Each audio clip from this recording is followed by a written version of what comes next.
मुझे शाप नहीं, मुझे तो वरदान मिला है।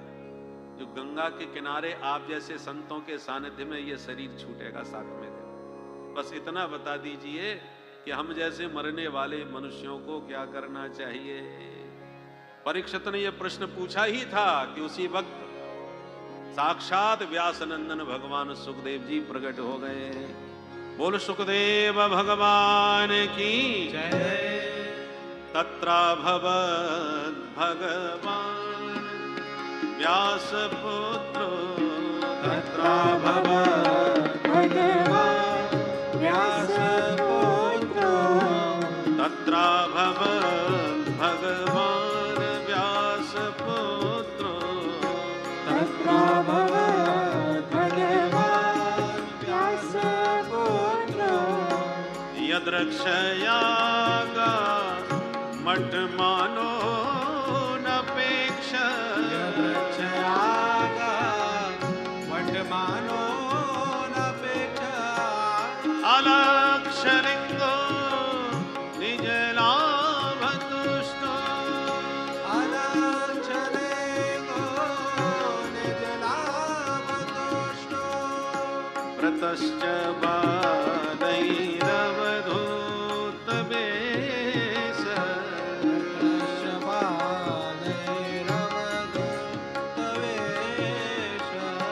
तत्राभवत् भगवान व्यासपुत्र तत्राभवत् भगवान व्यासपुत्र तत्राभवत् भगवान तत्राभवत् भगवान तत्र भगवान व्यासपुत्र अभवत्। आज मानो भगवान ही अपने भक्त पर कृपा करने के लिए महामुनि सुखदेव के रूप में प्रकट होके पधारे हैं। न जाने के वेश में नारायण मिल जाए। भगवान कोई भी वेश बना के आ सकते हैं। 16 वर्षीय सुखदेव जी परम अवधूत दिगंबरम भक्त विकीर्ण के सब। उनको देखते ही सभी संत उठ करके खड़े हो गए। परीक्षित समझ गए ये सामान्य महात्मा नहीं हो सकती। उम्र भले ही 16 साल की है और इतने बुढ़े महात्मा इनके स्वागत में खड़े हो गए, इसका मतलब बाबा में दम है। तो परीक्षित ने भी खड़े होकर अभिनंदन किया, आसन दिया, पूजन किया, प्रणाम किया और कहा महाराज आप जैसे सिद्ध संतों का स्मरण करने से ही पाप धुल जाते हैं और दर्शन मिल जाए फिर तो कहना ही क्या है। आप योगियों के परम गुरु हैं, कृपा करके बताएं जिनकी मृत्यु अति निकट हो ऐसे मरण धर्मा मनुष्यों को क्या करना चाहिए, क्या करे क्या ना करे, किसका ध्यान करे, किसका कीर्तन करे, आप विस्तार से मुझे समझाएं। सुखदेव जी बड़े खुश हो गए। परीक्षित तुम्हारे प्रश्न बहुत ही सुंदर है, क्योंकि तुमने अपने लिए नहीं जगत के जीवों के लिए पूछा है। मरना तो सबको है और सबको 7 दिन में ही मरना है। रविवार से शनिवार तक 7 ही दिन है। जो भी जाएगा वो इन्हीं दिनों में 7 दिनों में ही जाएगा। अब दिन कौन सा है वो भगवान जाने, पर होगा इन 7 दिनों में ही। तो 7 दिन के भीतर ही काल रूपी तक्षक एक ना एक दिन सबको डसने आएगा। इसलिए परीक्षित ये प्रश्न तुमने सबके लिए पूछा है। याद रखो मृत्युलोक में अमर कोई नहीं है, जाना तो सबको पड़ेगा। चाहे रो के जाओ चाहे हंस के जाओ, पर जाना एक दिन सबका पक्का है। पुराने जमाने में बहुत छोटी उम्र में विवाह हो जाते थे।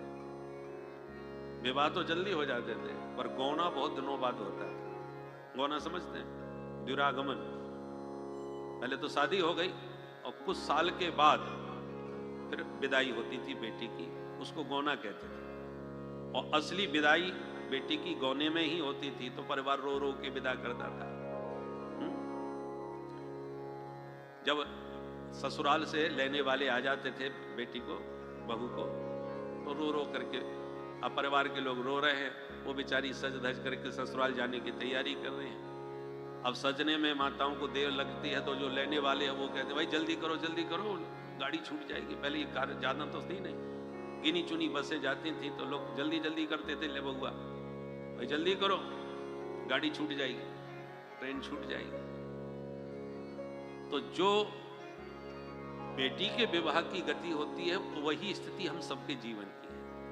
ये संसार क्या है? हमारा मायका है। यहां हम पैदा हो गए हैं, खेले हैं इस आंगन में, परंतु चाहे रो के जाओ चाहे हंस के जाओ, एक ना एक दिन यहां से विदाई होनी है। किसके यहां? भगवान है जगतपति, तो पति के घर में ही तो विदाई होती है। तो हम सभी जीव उस कन्या के समान हैं जो जगत में जन्म लिए हैं, पर एक दिन उस जगतपति के घर हम सबको जाना पड़ेगा। और जिस दिन जाएंगे उस दिन हमारा परिवार रो रो के हमको विदा करेगा। और चार कंधों पर, पहले चार कंधों पे ही डोली में बैठ करके बहू जाती थी, तो हम भी उसी प्रकार से एक दिन चार कंधों की अर्थी पर बैठ करके जगत से विदा होंगे। इसके ऊपर बहुत सुंदर एक गीत है, उसके शब्दों पर ध्यान दीजिए। बुंदेलखंड के थोड़े शब्द हैं, बुंदेली। हमारे पूज्य शंकराचार्य जी महाराज, श्री स्वामी स्वरूपानंद जी महाराज, द्वारका पीठ और बद्री पीठ के जो दो पीठों के शंकराचार्य थे, उनके द्वारा हमने ये गीत सुना, उन्होंने ही हमको लिखवाया था। तो बहुत प्यारा गीत है, शब्द इसके बड़े सुंदर हैं। आइए मिलके मेरे साथ आप भी गाइए। अरे बुरो लगे चाहे नोनो जी, नोनो समझते हैं? अच्छा, नोनो माने अच्छा, तो अच्छा लगे चाहे बुरा लगे, विदाई तो एक दिन होनी है। अरे बुरो लगे चाहे नोनो जी, नोनो जी एक दिन गोनो नो जी। बुरो लगे चाहे नोनो जी, एक दिन गोनो नो जी। बुरो लगे चाहे नोनो जी, एक दिन गोनो नो जी। बुरो लगे चाहे नोनो जी, एक दिन गोनो नो जी। अरे एक दिन गोनो नो जी, एक दिन गोनो नो जी। अरे एक दिन गोनो नो जी। एक दिन गोनो नो जी। आयल बउआ लौटत नैया, आयल बउआ लौटत नैया। आयल बउआ लौटत नैया, आयल बउआ लौटत नैया। लौटत नैया ये लौटत नैया। लौटत नैया ये लौटत नैया। अरे चाहे तौल दो सोनो जी, सोनो जी एक दिन गोनो नो जी। चाहे तौल दो सोनो जी, एक दिन गोनो नो जी। टटोल लगे चाहे नोनो जी, एक दिन गोनो नो जी। लटो लगे चाहे नोनो जी, एक दिन गोनो नो जी। अरे एक दिन गोनो नो जी। अरे एक दिन गोनो नो जी। भीतर गोरी मांग संभारे, भीतर गोरी मांग सवारे। भीतर गोरी मांग संभारे, भीतर गोरी मांग सवारे। मांग संभारे गोरी मांग संभारे। मांग सवारे गोरी मांग सवारे। और बाहर हो रहो रोनो जी, रोनो जी एक दिन गोनो नो जी। बाहर हो रहो रोनो जी, एक दिन गोनो नो जी। बुरो लगे चाहे नोनो जी, एक दिन गोनो नो जी। अरे बुरो लगे चाहे नोनो जी, एक दिन गोनो। श्री राधे।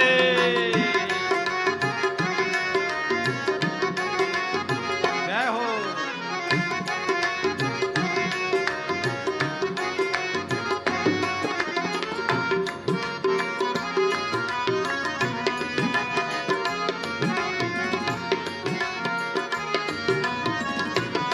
जय हो।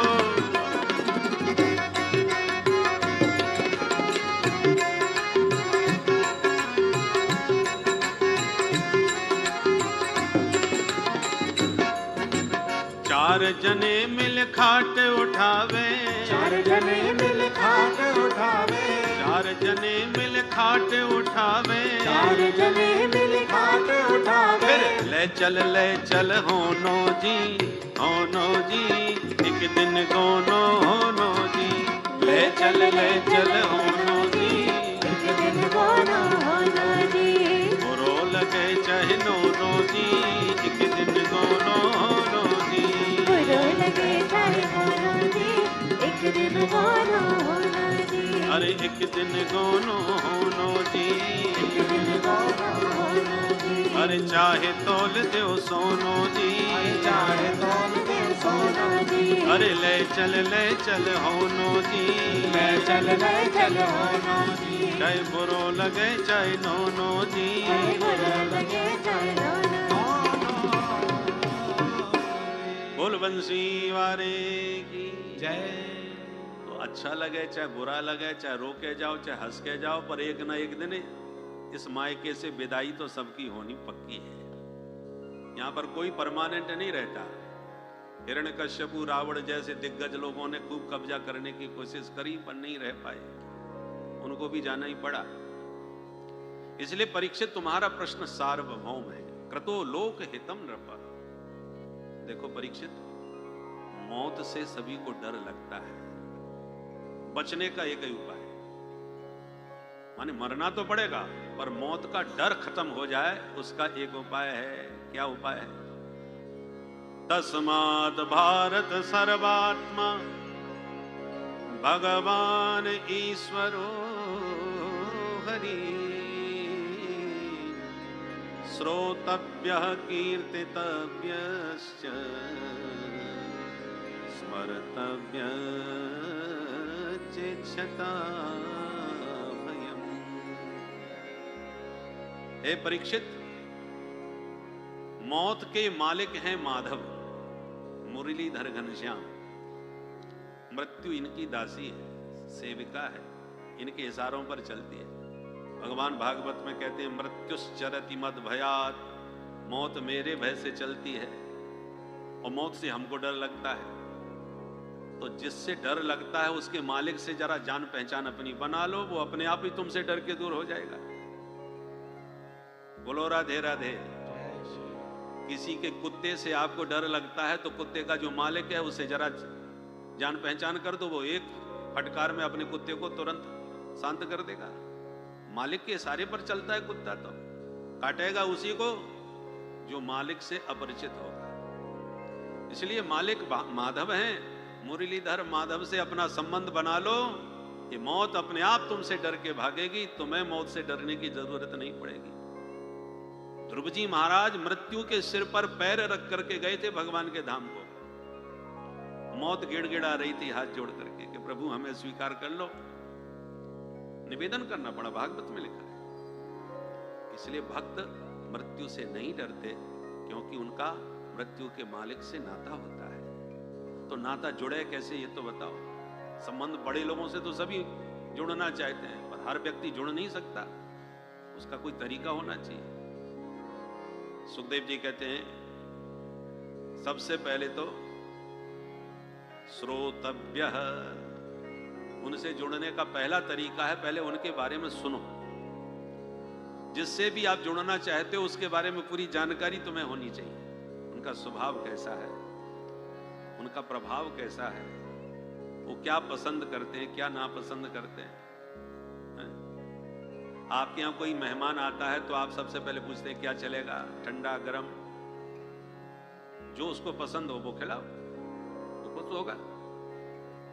अपनी रुचि से नहीं खिलाया जाता है, स्वागत उसकी रुचि से होना चाहिए, वो क्या पसंद करता है।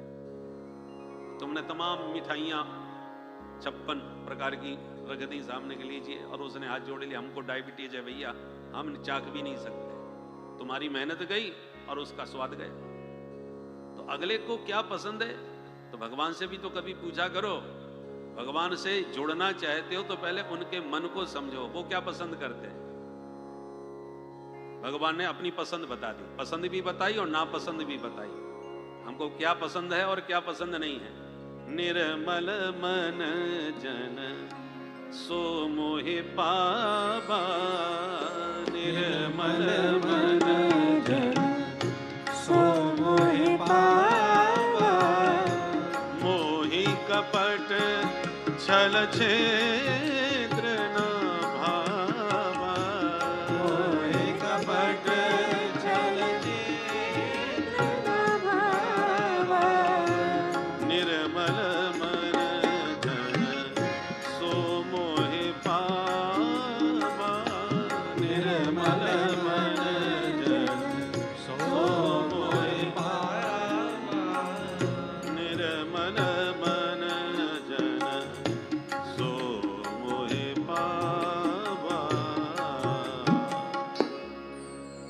पसंद और नापसंद दोनों है। मुझे निर्मल मन वाले बहुत पसंद हैं।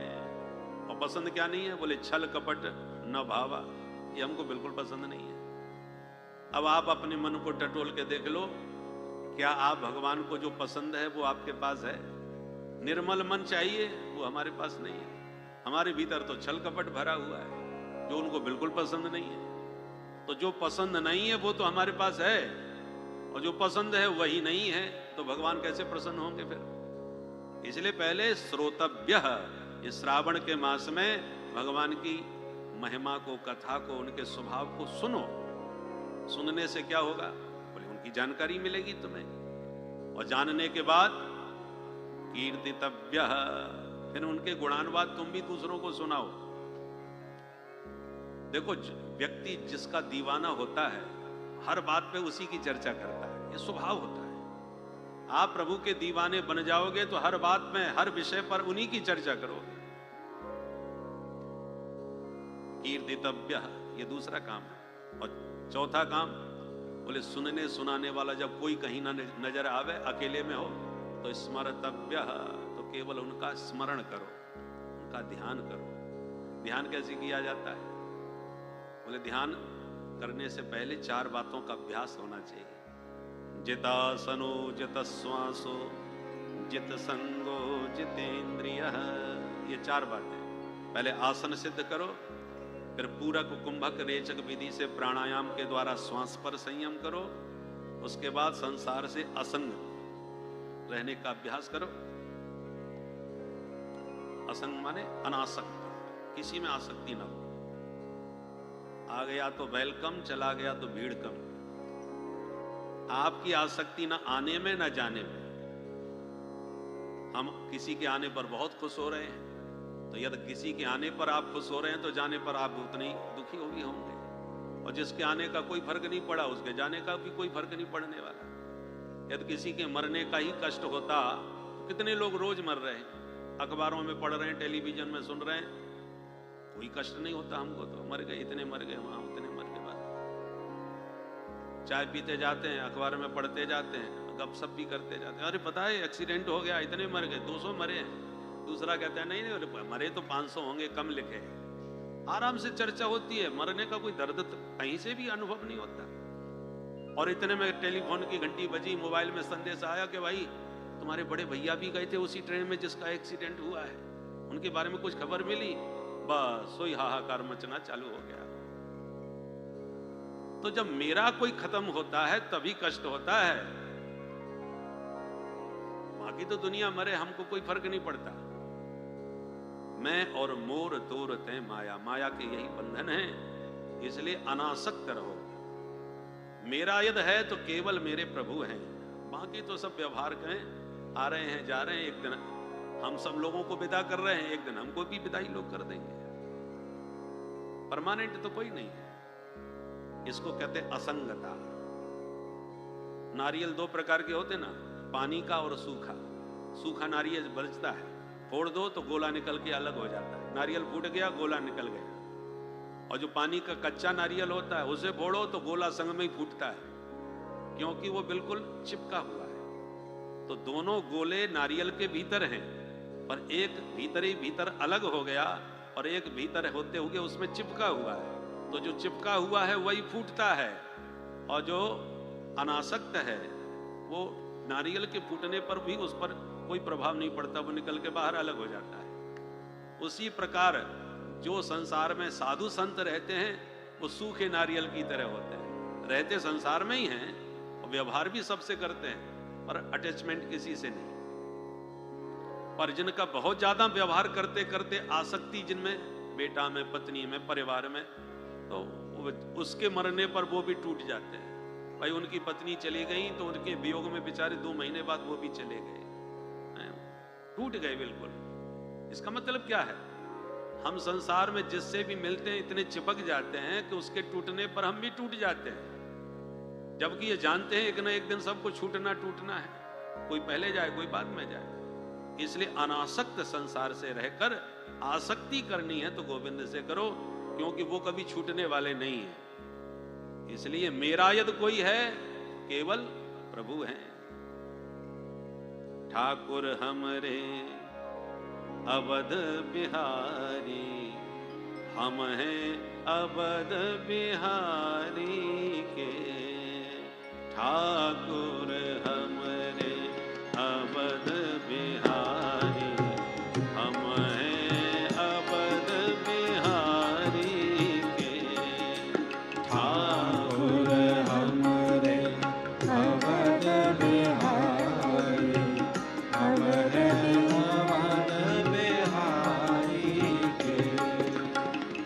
साधु सेवा धर्म हमारा, साधु सेवा धर्म हमारा।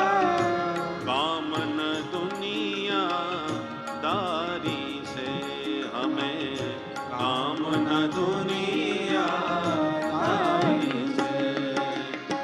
ठाकुर हमरे रमण बिहारी, हम हैं रमण बिहारी के। ठाकुर हमरे रमण बिहारी, हम हैं रमण बिहारी के। बुरा कहो या भला कहो हमें, बुरा कहो या भला कहो हमें, बुरा कहो या भला कहो हमें। बुरा कहो या भला कहो हम हो गए रमण बिहारी के, हम हो गए रमण बिहारी के। ठाकुर हमरे रमण बिहारी, हम हैं रमण बिहारी के। ठाकुर हमरे रमण बिहारी, हम हैं रमण बिहारी के। हम हो चुके बांके बिहारी के, हम हो चुके बांके बिहारी के। हम हो गए रास बिहारी के, हम हो गए रास बिहारी के। तो हम किसके हैं? हम संसार में आए हैं और वास्तव में हम हैं परमात्मा के, और प्रभु ही हमारे हैं। गोविंद मेरो है, गोपाल मेरो है। बाकी तो सब मिलने बिछुड़ने वाले राहगीर हैं। रास्ते में कई यात्री सह यात्री मिल जाते हैं और गपशप करते यात्रा करते हैं। वो अपने घर गए, हम अपने घर गए, मिलते हैं बिछुड़ जाते हैं। बाकी परमानेंट घर अपना अलग होता है। उसी प्रकार हम परमात्मा के ही हैं और उन्हीं के ही हमेशा रहेंगे। बाकी तो सब छूटने वाले हैं। तो जो छूटने वाले हैं उनमें आसक्ति ज्यादा नहीं होनी चाहिए। यात्री कितना भी बढ़िया हो, पर प्रेम पूर्वक उससे व्यवहार करो, आसक्ति मत करो, क्योंकि बात पक्की है, वो तुम्हें छोड़ के जाएगा। राहगीर है, मिलते बिछुड़ते रहते हैं। बरसात ऋतु है, पानी बरस रहा है, बाढ़ आ जाती है, तट के तमाम वृक्ष उखड़ करके पानी में बह जाते हैं और वो वृक्षों की लकड़ियां सब बहुत जगह कभी कभी धारा में इकट्ठी हो जाती हैं और धारा में एक साथ बहती चली जाती हैं इकट्ठी होकर के। पता चला धारा में कहीं ऐसा प्रपात आया, उसमें वो लकड़ी उधर बह गई, वो उधर बह गई, कोई किनारे लग गई, कोई बहती आगे तक चली गई। हमेशा थोड़ी मिली रहेंगी वो लकड़ियां, धारा में बह करके बिछुड़ जाती है। ऐसी ये संसार है, संसरती थी संसार। ये धारा सरकती जा रही है, इसमें लोग मिल रहे हैं, बिछुड़ रहे हैं, और परमानेंट हमारे यदि कोई साथी हैं तो वो परमात्मा है। इसलिए असंग रहो और इंद्रियों पर अपना अनुशासन रखो। ये चार बातों का जब अभ्यास होगा, जितासनो माने आसन की सिद्धि, जितस्वासो माने प्राणायाम की सिद्धि, जितसंगो माने अनासक्ति, और जितेंद्रिय माने इंद्रियों पर अनुशासन। इन चार बातों का अभ्यास करके फिर ध्यान लगाना चाहिए। ध्यान दो प्रकार का होता है, स्थूल और सूक्ष्म। जगत में जो भी तुम्हें दिखाई पड़ रहा है सब परमात्मा का ही स्वरूप है, भगवान से भिन्न कुछ नहीं। चाहे सोने की नथ का हो, चाहे कंगन का हो, चाहे अंगूठी का हो, चाहे हार का हो, और सोने के अलावा और कुछ भी नहीं है। केवल आभूषणों के नाम अलग अलग हैं और सोना तो सब में एक ही है। ऐसे स्त्री का हो, पुरुष का हो, कुत्ता बिल्ली बंदर चूहा कुछ भी कहो, परंतु परमात्मा ही उन अनंत रूपों में व्यक्त हैं, भगवान के अतिरिक्त कुछ भी नहीं। ऐसा ध्यान करना ही विराट ध्यान कहलाता है। सिय राम मैं सब जग जानी, सिय राम मैं सब जग जानी, सिय राम मैं सब जग जानी, सिय राम मैं सब जग जानी, करहु प्रणाम जोर जुग पाने, करहु प्रणाम जोरे जुग पानी, करहु प्रणाम जोर जुग पाने। करहु प्रणाम जोरे जुग पानी। सारे जगत में जगन्नाथ का भाव रख करके सबको प्रणाम मन ही मन करो, ये है विराट ध्यान। और फिर जब चारों तरफ उससे उस प्रभु का दर्शन होने लगेगा तो आंख बंद करने पर आपको भीतर भी उसी का दर्शन हमेशा होगा। उसको कहते हैं सूक्ष्म ध्यान। अपने हृदय में जब हरि का दर्शन होने लगे ये सूक्ष्म ध्यान है, और बाहर सब में भगवान दिखे ये विराट ध्यान है। किस कामना से किस देवता की पूजा करनी चाहिए वो सुखदेव जी ने बताया। अन्न का भंडार भरपूर हो तो अदिति माँ की उपासना करो, हमें बड़ा सुंदर रूप प्राप्त हो जाए तो गंधर्वों की उपासना करो, सुंदर पत्नी मिल जाए तो उर्वशी की उपासना करो, पति पत्नी में सदा स्नेह बना रहे, प्रेम बना रहे तो माता पार्वती जी की उपासना करो, और परम विद्वान बनना चाहे तो महादेव शंकर की उपासना करो, और कुछ नहीं चाहते तो बंसी वाले की उपासना करो। तो क्या इनके उपासना से कुछ मिलता नहीं? बोले नहीं, ऐसी बात नहीं। तो ऐसा क्यों कहा कि कुछ नहीं चाहते तो भगवान नारायण की उपासना करो? बोले नहीं नहीं, अकामः सर्व कामो वा मोक्ष काम उदारधि तीव्रेण भक्ति योगेन यजेत पुरुषं परम। भगवान श्री हरि जो नारायण, विष्णु का अर्थ क्या होता है? विष्णु माने व्यापक, जो सब में हो वो व्यापक विष्णु कहलाते हैं। तो भगवान नारायण की, विष्णु कहो, कन्हैया कहो, राम जी कहो, नारायण कहो, ये सब एक ही स्वरूप है, ये सबके मूल है। जैसे वृक्ष की डाली को पानी देना या उसके पत्तों को सींचना, फूल को सींचना, फल को सींचना, सबको छोड़ो, केवल जड़ में पानी डाल दो, पूरे वृक्ष को पानी मिलेगा। यथा तरोर मूल निसेचनेन तृप्यन्ति तत् स्कंद भुजोपशाखा। आपने फल, पत्ते, डाली, शाखा सब सींच दी केवल जड़ में पानी देने से। ऐसे मूलम ही विष्णुर्देवानाम, सभी देवताओं के मूल भगवान विष्णु हैं। उनकी आराधना हो गई तो सारे देवता प्रसन्न हो गए, और सब प्रसन्न हो गए तो सारे मनोरथ सिद्ध हो गए। एक एक कामना के लिए एक एक देवता को पूजने की जरूरत नहीं। पुलिस का काम पड़ गया तो दरोगा जी के पास गए, ये काम करवा दो, लड़ाई झगड़ा हुआ तो वकील के पास गए, ऐसे अलग अलग है।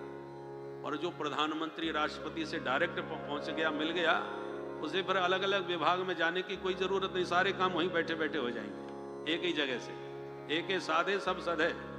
अब आपको अलग अलग जाने की जरूरत ही नहीं।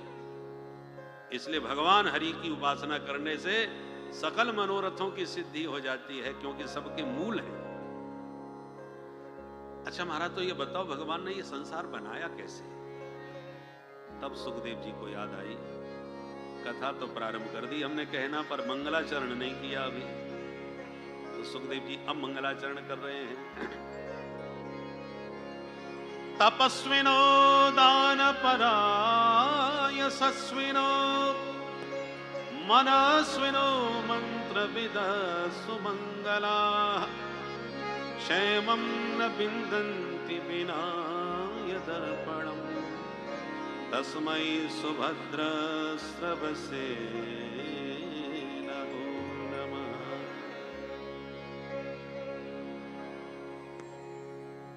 कोई कितना भी बड़ा तपस्वी हो, तेजस्वी हो, मनस्वी हो, मंत्रवेत्ता ऋषि हो, पर जब तक भगवान के चरणों में शरणागत नहीं होगा, समर्पित नहीं होगा, तब तक क्षेमम न विन्दन्ति, तब तक उसका कल्याण कभी नहीं हो सकता, चाहे जितने बड़े साधक बने रहो।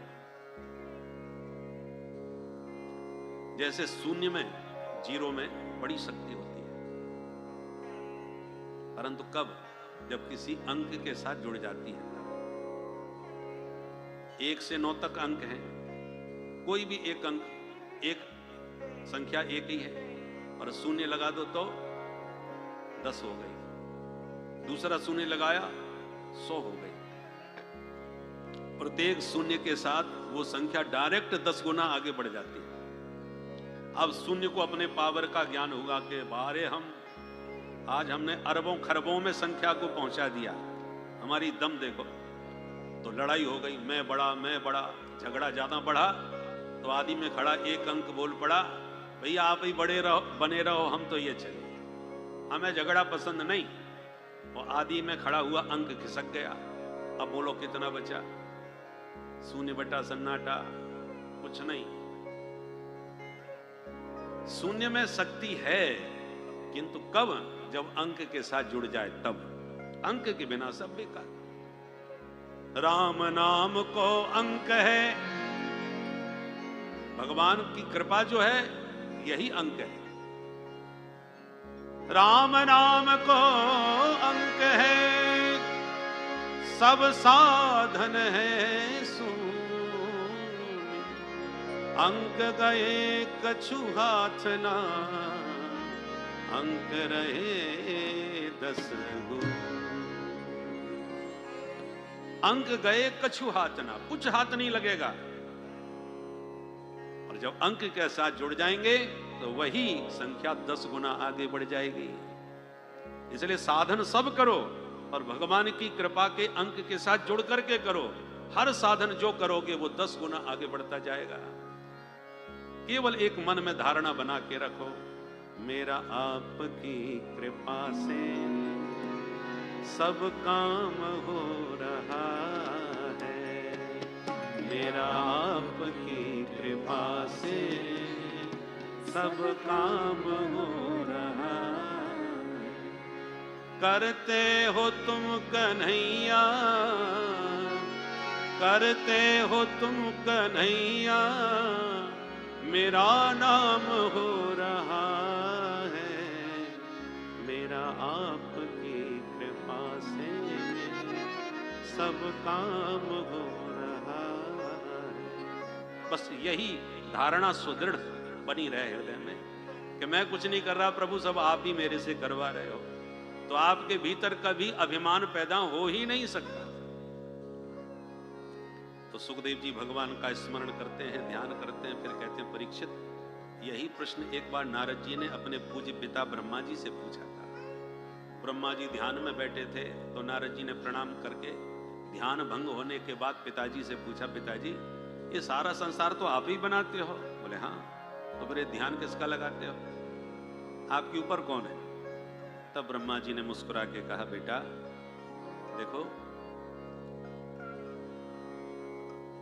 माया से मोहित जो मनुष्य हैं वही मेरे को जगत गुरु समझते हैं। जगत गुरु तो मेरे प्रभु है। भगवान ने जगत कैसे बनाया सुनो। श्रीमन नारायण के नाभि से एक कमल पैदा हुआ, कमल से मुझ ब्रह्मा का जन्म हुआ। मैंने चारों दिशाओं में देखने की इच्छा प्रकट करी तो मेरे 4 मुख प्रकट हो गए। मैं चतुरानन हो गया, 4 मुख वाला, और चारों ओर मुझे केवल हवा और पानी, इसके अलावा कुछ नजर ही ना आया।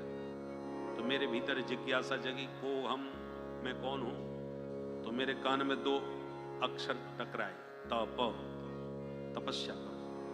मैंने कठोर तपस्या करी, बस तपस्या से प्रभु प्रसन्न हो गए, और प्रसन्न होकर के प्रकट होकर प्रभु ने मुझे दर्शन दिए। और दर्शन के साथ साथ प्रभु ने 4 श्लोकों में मुझे दिव्य ज्ञान दिया। इसी को कहते हैं चतुश्लोकी भागवत। ये भागवत के 4 श्लोक बड़े ही महत्वपूर्ण हैं, ध्यान से सुनिए। ये बीज हैं भागवत के 4 श्लोक। इन्हीं 4 श्लोकों से 18,000 श्लोकों का विस्तार वेद व्यासी ने किया है। इसको चतुश्लोकी भागवत कहते हैं। इसका नित्य पाठ करना चाहिए तो पूरी भागवत का फल मिलेगा। अहमेवा समेवाग्रे नान्यद् सदसत्परम् पश्चादहं यदेतच्च यो वशिष्येत सोऽस्म्यहं विवेकं यत् प्रतीयेत न प्रतीयेत चात्मनि तद्वेद्यादात्मनो माया यथा भासो यथा तमः यथा महात्रिभूतानि भूतेषु चावचेष्वनु प्रविष्टान्य प्रविष्टानि तथा तेषु न तेष्वम् एतावदैव जिज्ञास्यम् तत्त्वजिज्ञासुनात्मना अन्वयव्यतिरेकाभ्याम् यत् स्यात् सर्वत्र सर्वदा अहमेवासमेवाग्रे नान्यद् सदसत्परम् पश्चादहं यदेतच्च यो वशिष्येत सोऽस्म्यहं यो वशिष्येत सोऽस्म्यहं यो वशिष्येत सोऽस्म्यहम्। इन 4 श्लोकों के द्वारा भगवान ने ब्रह्मा जी को उपदेश दिया है। पहले श्लोक में तत्व का रहस्य समझाया, दूसरे श्लोक में माया का स्वरूप समझाया, तीसरे श्लोक में संसार का जगत का स्वरूप समझाया और चौथे श्लोक में बताया कि हरिदेव जगत जगदेव हरि। जगत और हरि अलग अलग नहीं, हम दोनों एक ही रूप हैं। इसको तत्वतः समझ लो। जिज्ञासु को यही जानने की आवश्यकता है। इस चतुश्लोकी का ज्ञान प्राप्त करने के बाद ब्रह्मा जी ने फिर सृष्टि का विस्तार किया। अब भागवत के 10 लक्षण बतलाए जो तृतीय स्कंद से 12 स्कंद पर्यंत क्रमशः वर्णन किए गए हैं।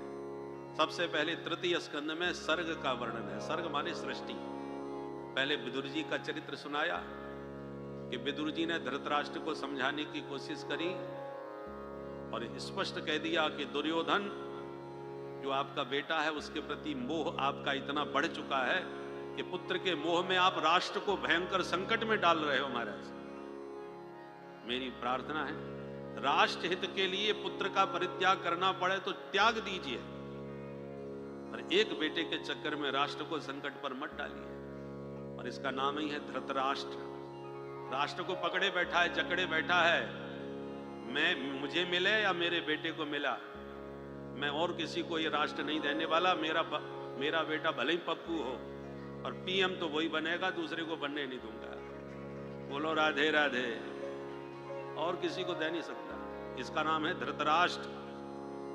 विदुर जी ने बहुत खुल के कहा, फिर भी समझ में बात नहीं आई, बल्कि दुर्योधन ने वहीं आकर के विदुर जी को डांट दिया। कये न मत्रो पजवाव चिम्बम दास्यासुतम यद बलनैव पुष्टा। हमारे टुकड़ों पर पलने वाले दासी पुत्र मुझे तू घर से निकलवाना चाहता है।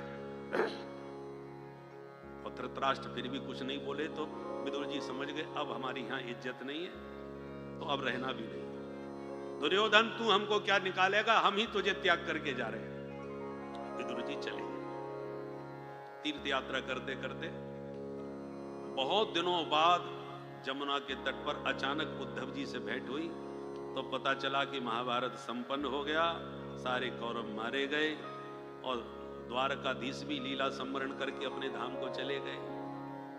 विदुर जी सुन के हैरान रह गए। उद्धव तुम कहां जा रहे हो? उद्धव जी बोले हम तो बद्रीनाथ जा रहे हैं। भगवान ने जाते जाते मुझे बहुत दिव्य उपदेश दे करके आदेश यही दिया था।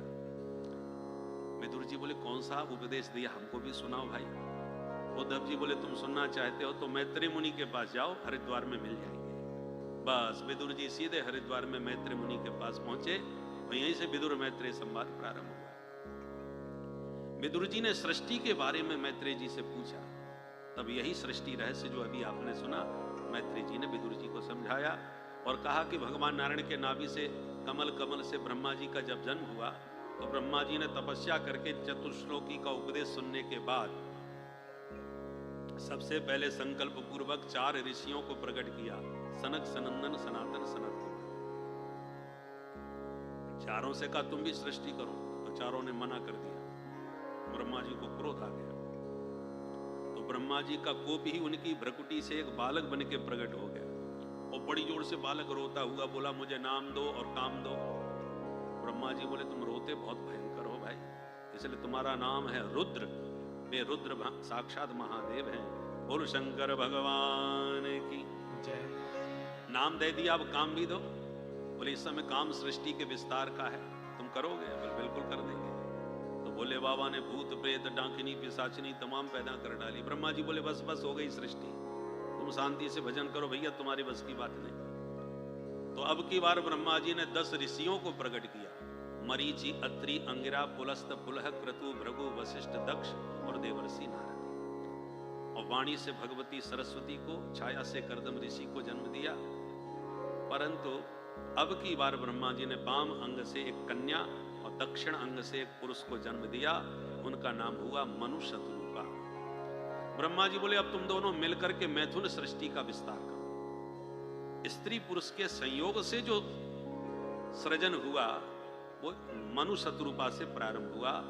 इसलिए हम सब मनु की संतान होने के नाते मनुष्य कहलाते हैं। मनु पुत्र मानव, हम मानव हैं क्योंकि मनु के पुत्र हैं।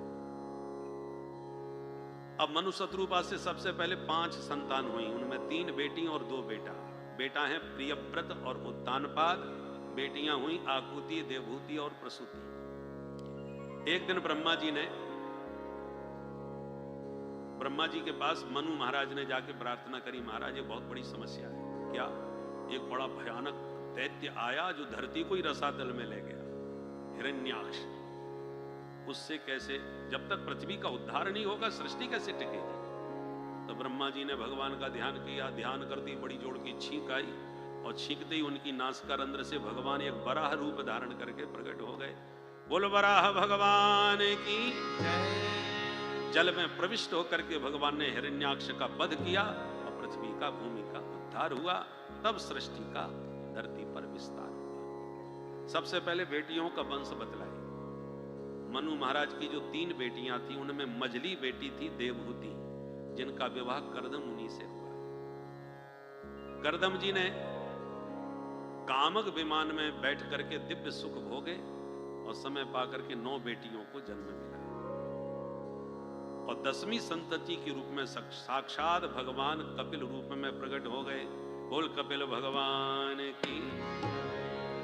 कपिल भगवान का दर्शन करने ब्रह्मा जी पधारे तो साथ में उनके जो 10 ऋषि पुत्र थे वो भी चले आए।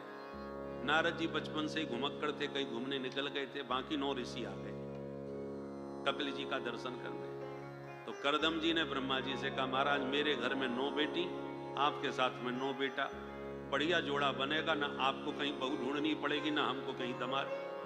ब्रह्मा जी खुश हो गए, बहुत अच्छा विचार है। तो अपनी 9 बेटियों का विवाह ब्रह्मा जी के 9 ऋषियों के साथ यथा योग्य कर दिया। बड़ी बेटी कला देवी का विवाह मरीच मुनि से किया, अरुंधति का विवाह वशिष्ठ जी से किया, अनसुईया का विवाह अत्रि मुनि से किया, ख्याति का विवाह भृगु जी से किया, शांति का विवाह अथर्वण जी से किया, क्रिया का विवाह क्रतु ऋषि से। ऐसे करके सब बेटियों का विवाह कर दिया। कर्दम जी ने कहा, देवी अब बेटियां ससुराल गई, बेटा तुम्हें मिल गया, अब हम भी चले भजन करने और तपस्या करने चले गए। अब घर में मैया बेटा सिर्फ 2 ही रह गए। तो एक दिन माता देवहूति ने अपने पुत्र भगवान कपिल से आके कहा, निर्विन्ना नितराम भूमन असत इंद्रिय तर्षणा येन संभाव्य मानेन प्रपन्नांधं तम प्रभु प्रपन्नांधं तम प्रभु। हे प्रभु, मैंने अपने जीवन में संसार के सारे सुख भोग लिए, फिर भी मेरा विषयों से वैराग्य क्यों नहीं हो रहा? देखो, व्यक्ति के जीवन में कोई कमी हो, अभाव हो, तब उसे लगता है कि बस ये चीज और मिल जाए तो मेरे जीवन में बस आनंद ही आनंद है। पर माता देवहूति कह रही है, मेरे जीवन में तो कोई कमी नहीं है। बेटा मिला तो कपिल तेरे जैसा, बेटियां मिली तो अनुसुईया जैसी, जिन्होंने ब्रह्मा विष्णु महेश को 3-3 महीने का बच्चा बना दिया था अपने पातिव्रत के प्रभाव से। ऐसी सती अनुसुईया मेरी बेटियां। दामाद मिले तो भृगु वशिष्ठ जैसे। कोई कमी जीवन में नहीं, फिर भी मैं अधूरी क्यों हूं, अपूर्ण क्यों हूं? फिर भी मैं भीतर से खाली खाली क्यों हूं? पूर्णता का मुझे आनंद क्यों नहीं मिल रहा? जो सब प्रकार से संपन्न हैं, जिनके बच्चे भी हैं और सब अच्छे अच्छे पदों पर है, उनसे जरा पूछ के तो देखो कि क्या कमी है तुम्हारे जीवन में? वो मस्ती क्यों नहीं है? जो जंगल में बैठे होगे वृक्ष के नीचे, जिनके खाने का ठिकाना नहीं, पहनने के कुछ कपड़े नहीं, सुरक्षा का कोई साधन नहीं, फिर भी जंगल में मस्ती के साथ पड़े हुए हैं और पूरी मस्ती में है, उनके जीवन में कोई कमी नहीं। और हमारे पास सब कुछ है, फिर भी हम परेशान हैं। वो मस्ती में तान दुपट्टा वृक्ष के नीचे सो रहे हैं और हम एयर कंडीशन कमरे में भी नींद की गोली खा के सो पा रहे हैं। ये क्या चक्कर है भाई? कुछ तो कमी हमारे जीवन में है, जिसके कारण हमको पूरी तरह चैन नहीं है। क्या कमी है बेटा, बताओ। कपिल भगवान कहते हैं, मां ध्यान से सुनो, मैं आज आपको अध्यात्म योग का रहस्य बताता हूं।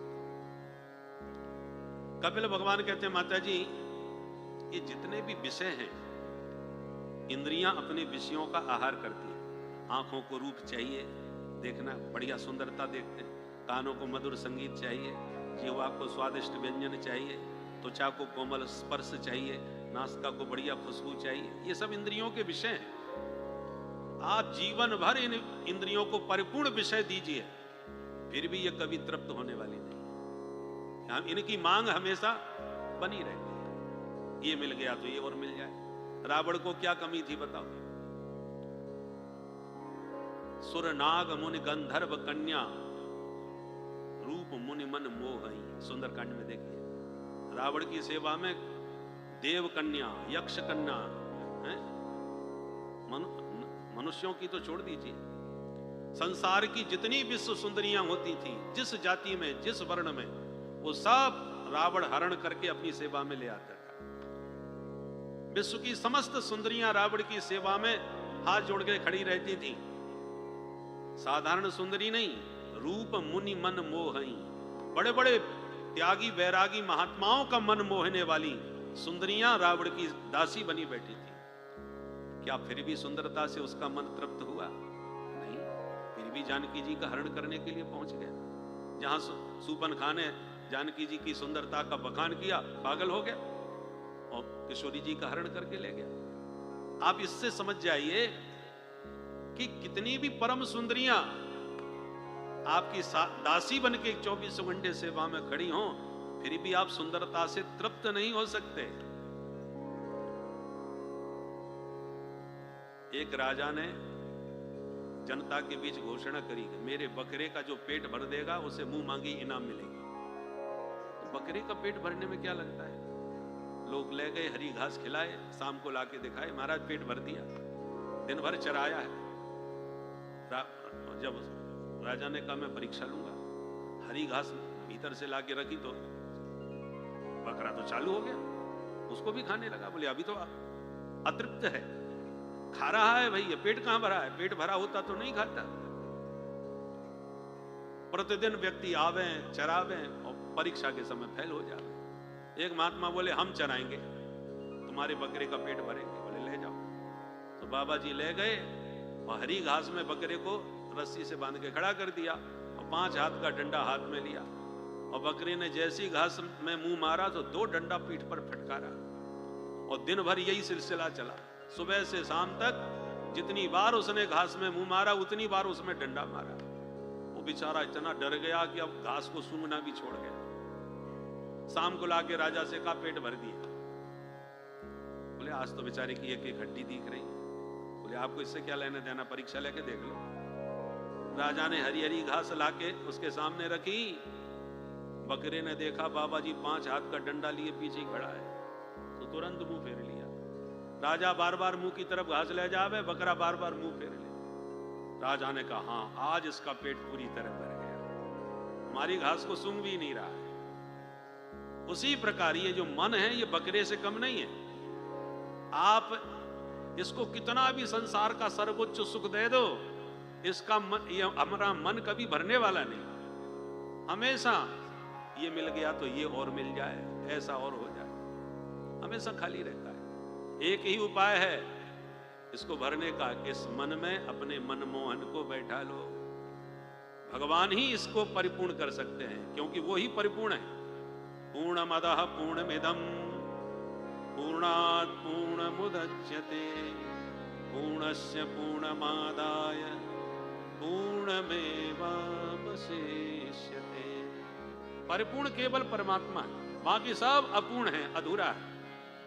इसलिए मां अपने मन को मनमोहन के साथ जोड़ो, वे ही इसको पूर्ण करेंगे। बोले बेटा कैसे जोड़ें तुम बताओ। बोले एक तरीका है, जिसका मन पूरी तरह जुड़ चुका हो उस महात्मा के साथ तुम भी जुड़ जाओ। बिजली का तार जो पकड़ लेता है उसको करंट लग जाता है। अब तुम तार मत पकड़ो, तार पकड़ने वाले कोई पकड़ लो तो तुम्हें भी उतना ही करंट लगेगा जो तार पकड़ने से लगता है। उसी प्रकार तुम डायरेक्ट भगवान को नहीं पकड़ पा रहे तो जो भगवान को पकड़े बैठे हैं उनको पकड़ो, तुम्हें भी कृपा का वही भरपूर करंट मिलेगा। बोले बेटा तो कैसे पता चले कि कौन पूरी तरह पकड़ प्राप्त कर चुका है? क्योंकि असली की अपेक्षा नकली लोग ज्यादा आकर्षक होते हैं। नकली हीरा ज्यादा चमकता है, नकली सोना भी खूब चमकता है, तो असली नकली का कैसे पता चले? डुप्लीकेट बाबा असली से ज्यादा आकर्षक होते हैं। जो रावण भी तो साधु बन के ही आया था, बड़ा सुंदर वेश बनाया था। काल ने भी साधु बन के आया, हनुमान जी को ठग लिया। तो कैसे पता चले कि कौन असली कौन नकली? भगवान कपिल कहते हैं मां केवल बाहर की रूप सुंदरता से किसी को साधु मत समझ लेना। वेशभूषा तो कोई भी बना सकता है, लक्षणों से साधु को पहचानो। लक्षण क्या है?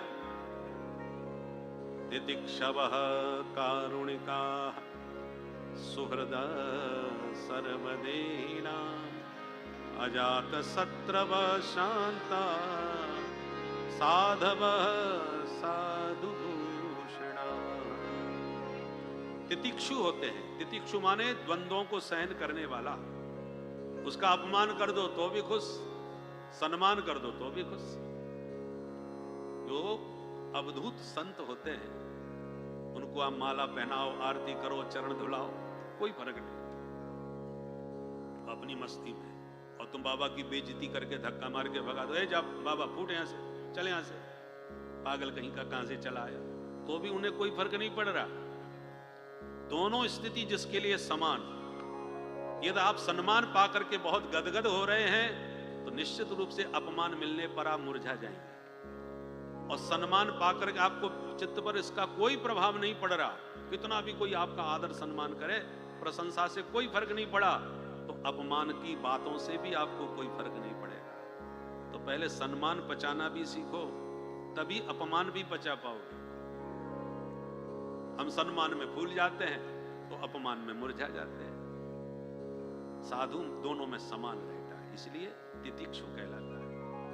सुहृदः सर्वदेहिना, समस्त शरीरधारियों में अपना प्रभु का दर्शन करता है, इसलिए वो कभी किसी से बैर विरोध नहीं करता। क्योंकि सबके भीतर अपने ठाकुर जी का दर्शन करेगा तो बैर किससे करेगा? दांतों से जीभ कट जाती है तो कोई व्यक्ति कहे कि भोजन क्यों नहीं कर रहे? बोले हमारी जीभ कट गई। किसने काटी? बोले दांतों ने। अब वो आपको भड़काने की कोशिश करे दांतों के विरुद्ध कि तुम्हारे दांत बड़े दुष्ट हैं भाई।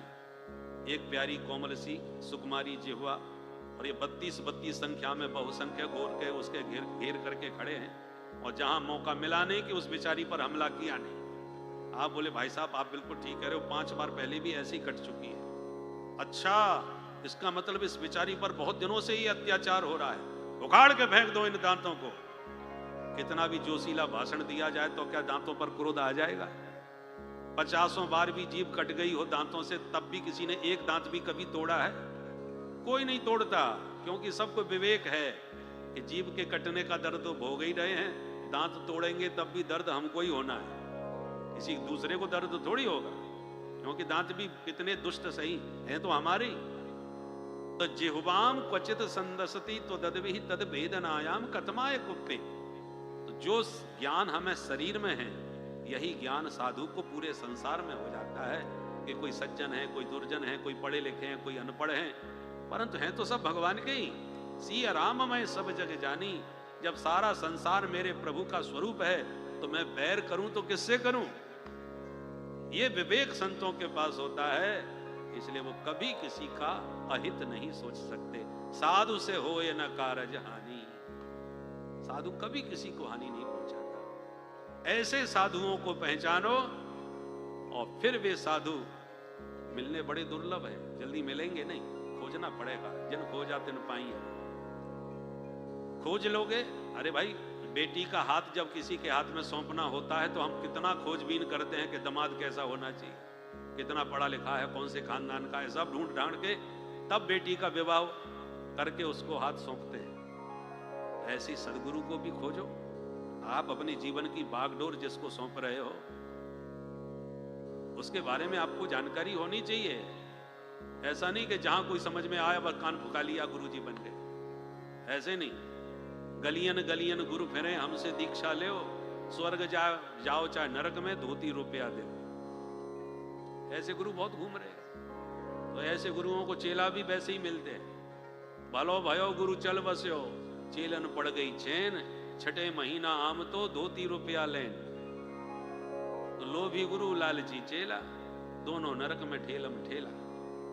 इसलिए जैसे बेटी के लिए आप दामाद ढूंढते हो, ऐसे ही अपने लिए भी किसी सच्चे सदगुरु की खोज करो। खोजने पर संत जरूर मिलेंगे। विभीषण जी भगवान से प्रार्थना करते थे, महाराज कहां निशाचरों के बीच में मुझे पैदा कर दिया, अब मुझे आपकी कृपा कैसे मिलेगी? कल्पना भी नहीं कर सकते थे राक्षसों के बीच में लंका में कोई साधु मुझे दर्शन देगा। पर पवन पुत्र हनुमंत लाल जी ब्रह्म मुहूर्त में ही विभीषण जी को दर्शन देने उनके घर में ही पहुंच गए। और पवन पुत्र के अनुग्रह से विभीषण को तब राम जी की प्राप्ति हुई। तुम्हारो मंत्र विभीषण माना, लंकेश्वर भय सब जग जाना। हनुमंत लाल जी ने मंत्र दिया विभीषण को, तब विभीषण जी को राम जी मिले। तो विभीषण जी कहीं हनुमान जी को खोजने नहीं गए थे, ना राम जी को खोजने गए थे। राम जी ने कृपा पूर्वक अपने भक्त को भेज दिया मार्गदर्शन कराने के लिए। उसी प्रकार आप सच्चे साधक बन करके भगवान से प्रार्थना करो। यदि कोई गुरु समझ में नहीं आता, हर साधु संत में आपको दोष दिखाई पड़ता है, तो प्रभु से प्रार्थना करो, प्रभु आप ही किसी अच्छे संत को हमारे पास भेज दो। हम तो ढूंढ नहीं पाएंगे, हमको पहचान नहीं है, हमको कुछ ज्ञान ही नहीं है, कैसे ढूंढेंगे कि कौन सच्चा है, कौन नकली है, कौन असली है। और जब तक कोई असली साधु नहीं मिलता, सच्चा सदगुरु नहीं मिलता, तब तक हनुमंत लाल जी को ही अपना गुरु मान के चलो। जय जय जय हनुमान गोसाई, कृपा करहो गुरुदेव की नाई। हनुमान जी से प्रार्थना करो, आप ही गुरुदेव बन के हम पर कृपा करो, और यदि कोई अच्छा गुरु मिले तो हमारे पास भेज दो। और बिना गुरु के कल्याण नहीं हो सकता, ये पक्की बात है। खोजो, समझो और मानो जरूर, किसी न किसी सदगुरु का वर्ण अवश्य करना चाहिए। क्योंकि बिनु गुरु भव निधि तरई न कोई, जो विरंच शंकर सम हो। कितने भी आप विद्वान हो, सदगुरु के बिना कल्याण हो नहीं हो सकता।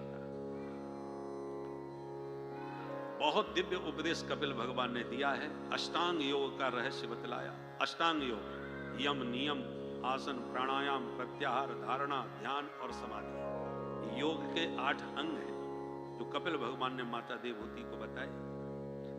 भक्ति योग बतलाया, भक्तों के भेद बतलाए। 8 अध्यायों में उपदेश है। जैसे सुनकर के देवहूति मां आनंदमग्न होकर के भगवान के ध्यान में डूब गई और कहा, मैंने तो एक ही सार निकाला उपदेश का। क्या?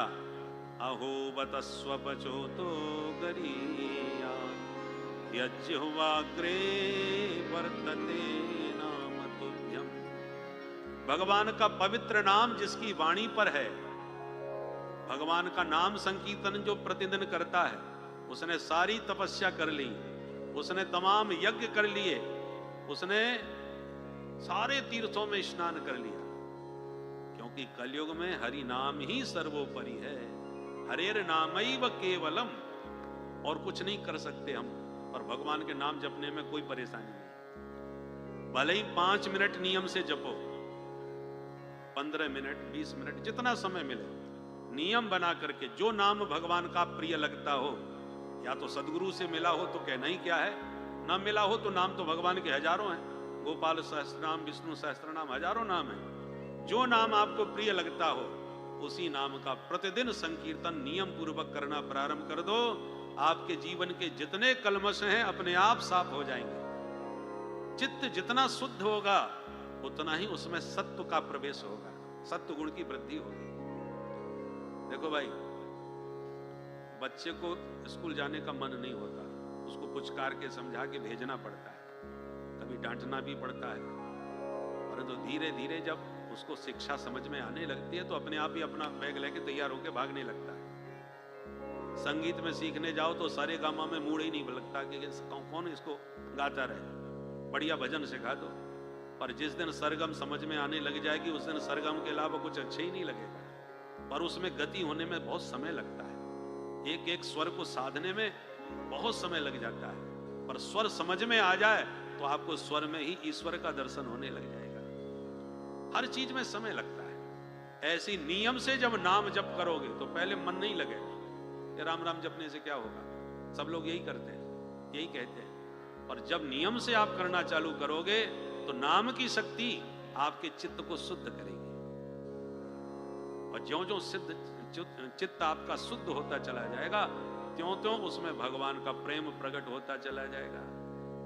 देखो, गंदा पानी हो तो चेहरा नहीं दिखता, और पानी की धूल मिट्टी जब दम जाती है और निर्मल जल हो जाता है तो आपको अपना चेहरा स्पष्ट दिखाई पड़ने लगेगा जल में। उसी प्रकार चित्त की शुद्धि नाम जप से ही होगी। इसलिए खूब भगवान के नाम का जप नियम पूर्वक करो। पहले 5 मिनट ही करो, ज्यादा नहीं, फिर 10 मिनट करो, धीरे धीरे समय को बढ़ाओ। नाम ही आपके सारे काम बना देगा। बोल भक्त वत्सल भगवान की जय। पर नियम पक्का होना चाहिए, ये नहीं आज जप लिया, अरे आज तो भला ना काम था, बहाने मन बहुत ढूंढता है, ये बहानेबाजी नहीं। जो नियम ले लिया वो नियम पक्का होना चाहिए, कि भले ही रात के 2 बजे लौट के आए, पर 5 मिनट में कितनी देर लगती है भाई? 5 मिनट बैठ करके बस एक बार भजन कर लो, बस घड़ी से, फिर सो जाओ आराम से। सोते समय यदि नाम जप करके सोओगे तो रात भर वही नाम आपके चित्त में चलता रहेगा। जो कोई गीत भजन आप गुनगुना के सो जाओ, सवेरे जगोगे तो वही गुनगुनाना चालू कर दो, चित्त में वो बैठ जाता है। तो 5 मिनट भी यदि भजन करके सोए तो रात भर वो भजन आपके चित्त में चलेगा, और रात भर भजन करने का फल आपको मिलेगा। इसलिए नियम पक्का होना चाहिए। कह करके माता देवहूति का शरीर जल में परिणत हो गया और एक नदी के रूप में प्रवाहित होने लगे। कपिल भगवान सागर के तट पर गए, और आज भी गंगा सागर में कपिल भगवान विराजमान हैं। बोलो कपिल भगवान की जय। अब मनु शत्रुपा की जो 3 बेटियां थी, उनमें मझली बेटी की कथा सुनी, और बड़ी बेटी जो थी देवहूति आकुति, उनका विवाह रुचि प्रजापति से हुआ, जिनके घर यज्ञ भगवान हुए। तीसरी सबसे छोटी बेटी प्रसूति, जिनका विवाह दक्ष प्रजापति से हुआ, और उनके 16 बेटियां हुई। 16 बेटियों में एक सती हैं, जिनका विवाह महादेव शंकर से हुआ, और सबके संतान हुई, सती के कोई संतान नहीं हो सकी। क्यों नहीं हुई महाराज? तब सती का चरित्र सुनाया कि जब ब्रह्मा जी ने अपने बेटा दक्ष को प्रजापति बनाया तो पद पर पहुंच करके दक्ष को बड़ा मद हो गया। एक बार उनके स्वागत समारोह में सभी लोग उपस्थित हुए, दक्ष के आने पर सब खड़े हुए, और ब्रह्मा विष्णु महेश तीनों बैठे रहे। तो ब्रह्मा जी तो पिताजी हैं, कोई बात नहीं, नारायण हमारे दादाजी हैं, इनकी भी कोई बात नहीं, पर शंकर कैसे बैठे रहे? ये तो मेरा दामाद है, मैंने अपनी बेटी इसको ब्याही है। बस इसी बात पर मूड खराब हो गया, और दक्ष ने भगवान शंकर को खूब गालियां दी। मेरी मृगलोचनी बेटी मैंने इस बंदर जैसे शंकर जिसका बंदर जैसी आंखों का इसका मुंह है, इसको मैंने ब्याह दी। गृहीत्वा मृग सावाक्षा पाणी मरकट लोचन। तो नंदीश्वर का मूड खराब हो गया। भोलेनाथ आप इसको जवाब क्यों नहीं देते, ये क्या उल्टा सीधा बोल रहा है। भोलेनाथ ने कहा कोई बात नहीं, हमारे ससुर साहब है, और बेटा ससुराल की गाली सबको सुननी पड़ती है, हम भी सुन रहे तुम भी सुन लो थोड़ा। तो बेचारे नंदीश्वर शांत रह गए। अब आप किसी को गाली दो क्रोध में और सुनने वाला शांति से सुने तो और ज्यादा मूड खराब होता है, तो कोई फर्क ही नहीं पड़ता इस पर।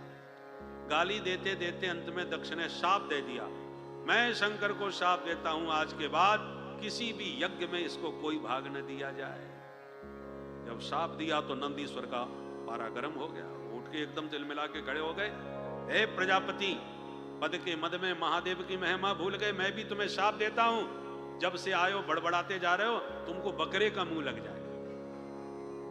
तो दक्ष के पक्ष में भृगु जी उठ गए और भृगु जी बोले, हे नंदीश्वर, ससुर दमाद के झगड़े में तू क्यों बोला, मैं भी शाप देता हूं शिव जी के गण पाखंडी हो जाएं। तो शिव जी के गण सब उग्र हो गए। हे बुढ़े बाबा, हमको पाखंडी बताता है, हम भी शाप देते हैं तेरे जैसे चाटुकार ब्राह्मण भिकमंगा हो जाएं, सर्वभक्षी हो जाएं। भोलेनाथ ने देखा ये स्वागत समारोह है या शाप समारोह है, सब एक दूसरे पर बरस रहे हमारे कारण, तो चलो हम ही यहां से चले जाते हैं। महादेव खड़े हुए और अपने गणों को साथ में लेके कैलाश को प्रस्थान कर गए। बोल शंकर भगवान की। पर दक्ष का क्रोध शांत नहीं हुआ। हरिद्वार में गंगा किनारे जाकर के इसने बहुत विशाल यज्ञ किया और सारे संसार के देवी देवता बुलवाए, पर महादेव को निमंत्रण नहीं दिया। जब ये पता सती को चला तो महादेव से कहा, महाराज ये सारे देवता आपकी ससुराल में जा रहे हैं, तो आप नहीं चलोगे क्या। भोलेनाथ ने कहा कोई निमंत्रण आया था क्या। सती जी ने कहा भेजा तो जरूर होगा, पर कभी कभी डांक मिस हो जाती है। भोलेनाथ ने कहा हमको पता है, कोई निमंत्रण नहीं दिया। ले आपको कैसे पता। तो वो घटना सुना दी। सती जी ने कहा अच्छा, तो ससुर दमाद में खटपट चल रही है और हमें पता ही नहीं। वैसे गलती तो आपकी थी, सब खड़े हो रहे थे, आप भी हो जाते, क्या बिगड़ जाता आपका। पर कोई बात नहीं, जो हुआ सो हुआ। संबंधियों में थोड़ी बहुत नोक झोंक चलती रहती है। पर आप चलिए भोलेनाथ, मैं पिताजी को समझा दूंगी, वो आपसे माफी मांग लेंगे, बात खत्म करो। भोलेनाथ ने कहा सुनो देवी, हम तो नहीं जाएंगे, क्योंकि उनके स्वागत समारोह में गए तो वहां साप समारोह हो गया, और यज्ञ समारोह में जाने पर कहीं युद्ध समारोह ना हो जाए, इसलिए हमारा वहां न जाना ही उचित होगा। तो मैं चली जाती हूं। भोलेनाथ ने कहा उचित तो नहीं है, बाकी तुम्हें जो अच्छा लगे सो करो। और भोले बाबा ने तो आंख बंद कर ली। सती जी ने कहा ठीक है, तो मैं ही चली जाती हूं। जब जाने लगी तो भोले बाबा ने कुछ रुद्रगण भेज दिए। बोलो सती महारानी की। जैसे ही रुद्रगण सती को लेके पहुंचे, किसी ने भी सती जी का स्वागत नहीं किया, किसी ने राम राम तक नहीं करी। सच्चे मन से मिली तो केवल उनकी माता जी। जहां बेटी को देखा तो दौड़ करके पुत्री को हृदय से लगा लिया। सादर भल ये मिली एक माता, सादर भल ये मिली एक माता, सादर भल ये मिली एक माता, सादर भल ये मिली एक माता। भगनी मिली बहुत मुस्काता, भगनी मिली बहुत मुस्काता, सादर भला ये मिली, भला ये मिली, भला ये मिली। प्यार से केवल माता जी मिली, बाकी तो देख देख के हंसने लगे। मां से मिलके शांति भी मिली सती को, पर पिता ने तो मुंह देखते ही फेर लिया, सती की तरफ देखा तक नहीं। सती जी को बड़ा बुरा लगा। यज्ञशाला में देखा तो सबके हिस्से रखे, पर महादेव का कोई नामो निशान नहीं। अब सती जी को बहुत बुरा लगा। अरुद्र भागम तम अवेक्ष चाध्वरम पित्रा च देवे कृतले हेलनम बभौ। इतने बड़े विशाल यज्ञ में महादेव का कोई स्थान नहीं। क्रोध में भरी सती जी ने कहा, पिताजी आज मुझे तुमसे पिता कहने में लज्जा अनुभव होती है, शर्म आती है। मेरा जन्म तुम जैसे शिवद्रोही से हुआ है। शिव ये दो अक्षर है, एक बार भी कोई प्यार से शिव नाम का उच्चारण करता है तो जन्म जन्मांतर के समस्त पाप शिव कहते ही भस्म हो जाते हैं। यद्वक्षरम नाम गिरे रेतम नृणाम सकृत प्रसंगाद अघमासु हंति तत्। इनका नाम ही शंकर है। शम कल्याणम करोति इति शंकर, जो सभी का कल्याण करने के लिए बैठे हैं। भोलेनाथ का दरबार सबके लिए खुला रहता है। दिन भर भक्तों की भीड़ तो रात में भूतों की भीड़। भूत प्रेत सब इन्हीं के पास आते हैं, सांप बिच्छू भी सब इन्हीं के पास आते हैं। जिनका कहीं कोई सहारा नहीं उनके महादेव अवलंब होते हैं। ऐसे महादेव से तुम्हारे अलावा कौन दुश्मनी करेगा? मैं नहीं चाहती कि शिवद्रोही से मेरा कोई नाता बने, पर जब तक शरीर रहेगा नाता हमारा बना रहेगा। ये नाता तभी टूटेगा जब ये शरीर छूटेगा। और यूं कह के माता सती ने तुरंत पद्मासन लगा के महादेव के चरणों का ध्यान करके एक पल में अपना शरीर त्याग दिया, योगाग्नि में देह त्याग दिया। अब तो हाहाकार मच गया। जो भूत प्रेत साथ में आए थे वो उपद्रव करने लगे, यज्ञ विध्वंस करने लगे। परंतु तुरंत यज्ञाचार्य भृगु जी ने ऐसा मंत्र पढ़ा कि हवन कुंड से देवता प्रकट होकर भूत प्रेतों को मार पीट के भगाने लगे। इधर नारद जी ने जब ये माहौल देखा तो तुरंत यहां से दौड़ लगाई, महादेव के पास जाके बोले, भोलेनाथ गजब हो गया। क्या हुआ? बोले सरकार जैसे हम थे वैसे ही आप हो गए। क्या मतलब? बोले सरकार माता सती गई थी ना अपने पिताजी के से मिलने मायके में। अरे दुष्ट दक्ष ने बेटी को गले तो लगाया नहीं, देखते ही क्रोध में ऐसा धक्का मारा कि बेचारी हवन कुंड में गिर गई। संवाददाताओं की अपनी अपनी शैली होती है, समाचार कैसे ढंग से चटपटी खबर बनाया जाए। नारद जी ने समाचार सुनाया तो महादेव को इतना क्रोध आया, जटा उखाड़ के पटक दिया। जटा में से वीरभद्र प्रकट हो गए। दक्षम सयज्ञम जहि, जाओ वीरभद्र यज्ञ सहित दक्ष को समाप्त करो। जो वीरभद्र चले कराल दृष्टो ज्वलन अग्निमूर्ज कपाल माली विबुधायुधायुध। असंख्य भूत प्रेतों की सेना पीछे। जो तूफान देखा डर गए सारे देवता। अरे भाई देखो कैसी के भयंकर आंधी आ रही है। एक ने कहा ये आंधी तो नहीं है तो क्या है? हमें लगता है चंबल के डकैत हैं, डकैती डालने जा रहे हैं। एक ने कहा डकैत तो नहीं हो सकते, तो कौन है? क्यों नहीं हो सकते? बोले इस समय बड़ा कठोर शासन चल रहा है, बड़े बड़े अपराधी जेल में जाकर के अपने प्राण बचा रहे हैं। कब किसकी गाड़ी पलट जाए कोई भरोसा नहीं, इसलिए अपराधी नहीं हो सकते। ये तो कौन है? एक बोला मुझे तो लगता है प्रलय होने वाली है। और जब तक कुछ समझ में आता तब तक तूफान ने घेर लिया यज्ञशाला। भूत प्रेत नजर आए, देवता चिल्लाए भागो, भगवान रुद्र हो गए क्रुद्ध। जो भगदड़ मची, वीरभद्र ने कहा पकड़ लो एक न जाने पावे। जिसने भी यज्ञ में भाग लिया है वो भाग लेके ही भागेगा, खाली हाथ कोई नहीं जाएगा। जो टूट पड़े भूत प्रेत, पकड़ लिए सारे देवता। दौड़ करके भृगु जी की दाढ़ी उखाड़ करके हवन कुंड में स्वाहा। पूषा देवता में मारा मुक्का तो बत्ती सी बाहर। भग देवता की आंख नोच डाली और दक्ष को पटक के मुंडी मरोड़ के सिर उखाड़ के हवन कुंड में स्वाहा। बोल शंकर भगवान की। सारा यज्ञ विध्वंस करके भाग गए। अब बेचारे खंडित देवता रोते रोते ब्रह्मा जी के पास गए। हे विधाता, बड़े बड़े यज्ञ देखे और जिंदगी में ऐसा खतरनाक यज्ञ नहीं देखा। ब्रह्मा जी बोले बिना विचारे जो करे सो पाछे पछताए। यज्ञ में मुझे भी भाग मिला था पर मैं नहीं गया। नारायण का भी भाग वहां था पर वो भी नहीं आए। जब हम ब्रह्मा विष्णु महेश तीनों नहीं गए तो तुम लोग क्यों चले गए? सबने कान पकड़ लिए। अब खाई सो खाई, आंगे खाई तो राम दुहाई। आपकी सौगंध खाते हैं, आज के बाद आपके बिना हम कहीं नहीं जाने वाले। ब्रह्मा जी ने कहा तो जाओ भोलेनाथ से माफी मांग के आओ। बोले ना ना, वहां बिल्कुल नहीं जा सकते। आप चलोगे तो चले चलेंगे। ब्रह्मा जी बोले चलो मैं चलता हूं। भोलेनाथ बड़े आशुतोष हैं, बहुत जल्दी खुश होते हैं, परेशान मत हो। तब ब्रह्मा जी आगे करके सब देवताओं को लाए ब्रह्मा जी को देखकर भगवान शिव ने खड़े होकर प्रणाम करके ब्रह्मा जी को आसन दिया। तो देवताओं ने चरणों में गिर के महादेव को प्रणाम किया और सबने मिलकर के स्तुति करी। आइए आप भी मेरे साथ इस स्तुति को गाइए, क्योंकि सबको ये स्तुति याद होगी। कर्पूर गौरम करुणावतारम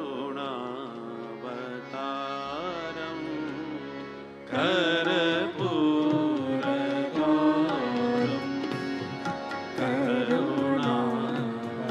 करुणावतारम संसार सारम भुजगेन्द्रहारम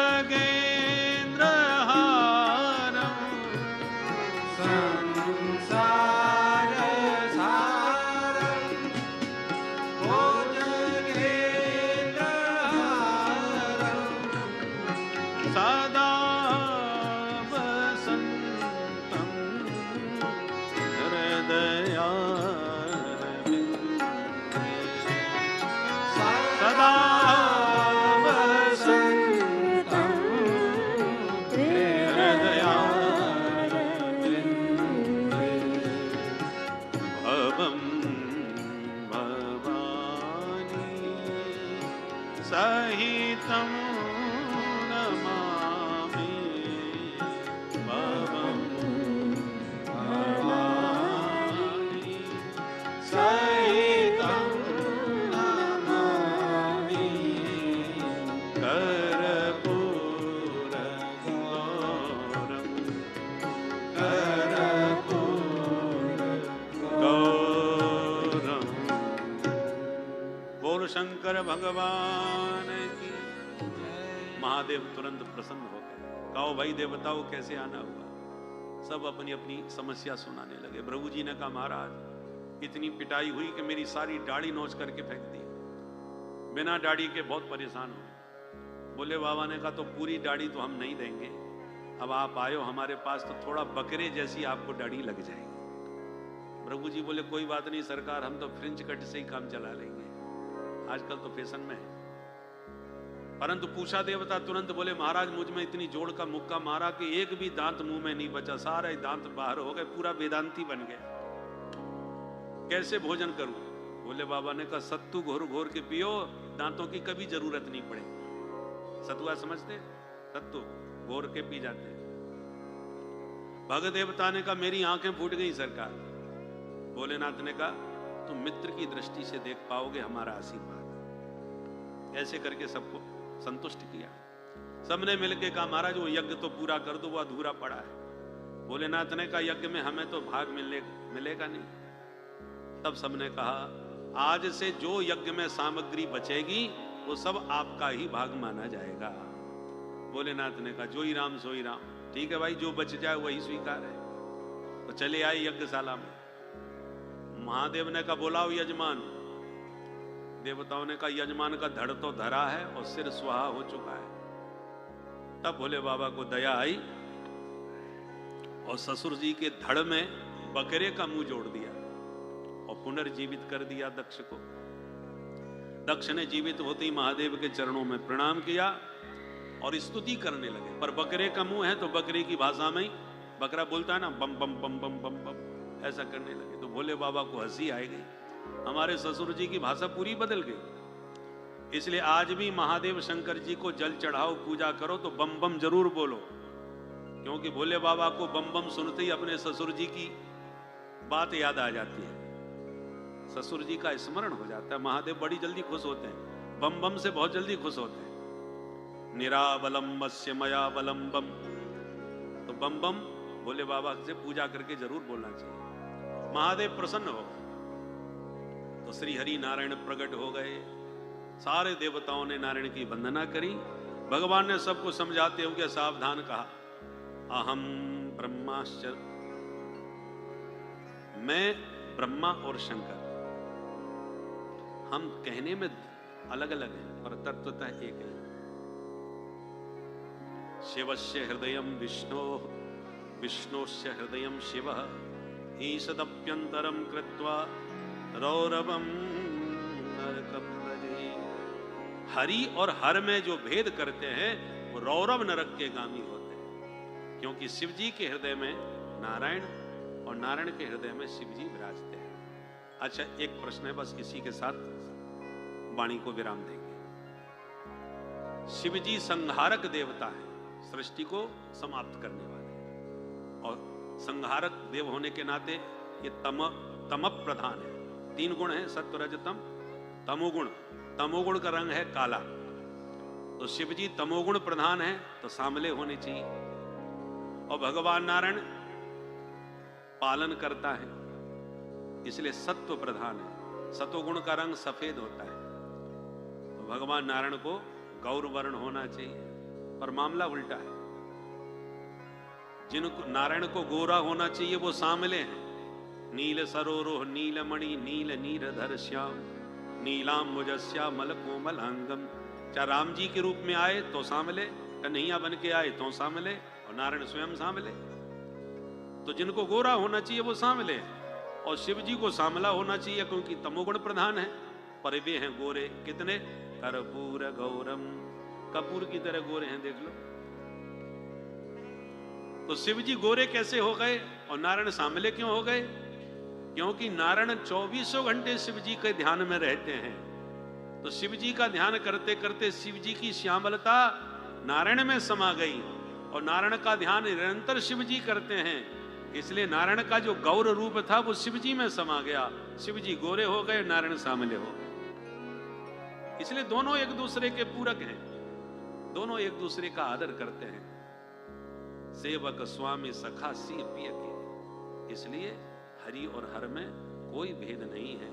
आपकी जिसमें रुचि बने उसकी आराधना करो। देखो, इष्ट एक ही होना चाहिए, आदर सबका करना चाहिए। जैसे कन्या का विवाह एक से होता है तो पति परमेश्वर तो वही है, बाकी पति के नाते देवर जेठ सास ससुर सभी परिवार में है।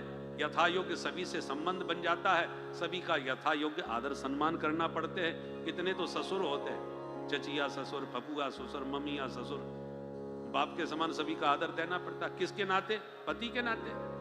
उसी प्रकार आप इष्ट माने पति, आपका इष्ट देव एक ही होना चाहिए। चाहे भोले बाबा को 5 है प्रमुख देवता, ईश्वर केवल 5 हैं। कौन कौन? ब्रह्मा विष्णु महेश शक्ति गणेश। ब्रह्मा को ही सूर्य भी कहते हैं, सूर्य रूप में उनकी उपासना है। इन्हीं को हिरण्यगर्भ भी कहते हैं। तो सूर्य उपासना करो, चाहे नारायण की उपासना करो, चाहे गणेश जी की उपासना करो, चाहे देवी दुर्गा मैया की उपासना करो, चाहे भोले बाबा की उपासना करो। ये 5 एक ही है। जैसे हाथ एक ही है पर 5 उंगलियां हैं, एक को भी पकड़ लिया तो हाथ पकड़ में आ गया। उसी प्रकार उपासना के भेद से 5 भेद हैं। पंचदेव रक्षा करें ब्रह्मा विष्णु महेश। तो इन 5 देवों में आपकी रुचि जिसमें बने। हमारे यहाँ जबरदस्ती नहीं की जाती कि नहीं नहीं हमारे इष्ट की निंदा करिए, हमारे इष्ट का पर प्रश्न चिन्ह लगाया तो गला काट देंगे, ऐसा कुछ नहीं। हमारे यहाँ तो 56 भोग का सिलसिला है। तो जिस मिठाई में स्वाद आवे वो मिठाई खाओ, सब एक ही शक्कर की बनी हुई है। उसी प्रकार इन 5 के ही भेद हैं, मूल में ये 5 ही हैं। अब जैसे हनुमान जी है, रुद्र के ही स्वरूप है, शिव ने ही रुद्र रूप में ही तो हनुमान जी प्रकट हुए। अब राम जी हैं, कृष्ण जी हैं, ये विष्णु के ही तो स्वरूप है। ऐसी जितनी भी शक्ति पीठ हैं, शक्तियां हैं, वो सब देवी की रूप हैं। तो इनके भेद उपभेद बहुत हैं, पर मूल में 5 ही हैं। उनमें जो आपको प्रिय लगे उसकी उपासना करो, प्राप्ति उसी परम तत्व की होगी। बोलो भक्तवत्सल भगवान की। तो इन 3 बेटियों के विवाह की चर्चा करी, आकुति देवहूति प्रसूति। अब जो 2 बेटा हैं प्रियव्रत और उत्तानपाद, उनकी कथा कल आपको विस्तार से सुनाएंगे। इन्हीं के वंश का विस्तार होगा और कल कथा बहुत होगी। और कल ही हम कन्हैया का जन्म महोत्सव भी मनाएंगे, 4था दिन है। कल चतुर्दिवस है, तो 10वें स्कंद में प्रवेश करेंगे। समास विधि से सभी प्रसंगों का स्मरण करते हुए कल हम कन्हैया का जन्म महोत्सव मनाएंगे। तो आप लोग को गोपी ग्वाला बन करके और नंद के लाला को बधाई लेकर के आइए। और ये भवन नंद भवन दिखाई पड़ना चाहिए। यदि आपके पास पीले वस्त्र हो तो जरूर पहन के आओ। और पीताम्बरधारी प्रभु के प्राकट्य पर बढ़िया धूम। कल भगवान के अवतारों की कथा होगी। रामावतार, कृष्णावतार, वामन अवतार, नरसिंह अवतार, ये सभी अवतारों की चर्चा कल है। तो आप समय पर आए, आइए मिलके आज भोले बाबा को मनाएं।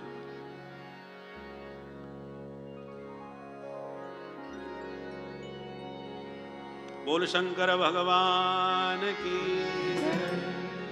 हरि हर एक है दोनों, न ये कम है न वो कम है। हरि हर एक है दोनों, न ये कम है न वो कम है। हरि हर एक है दोनों, न ये कम है न वो कम है। हरि हर एक है दोनों, न ये कम है न वो कम है।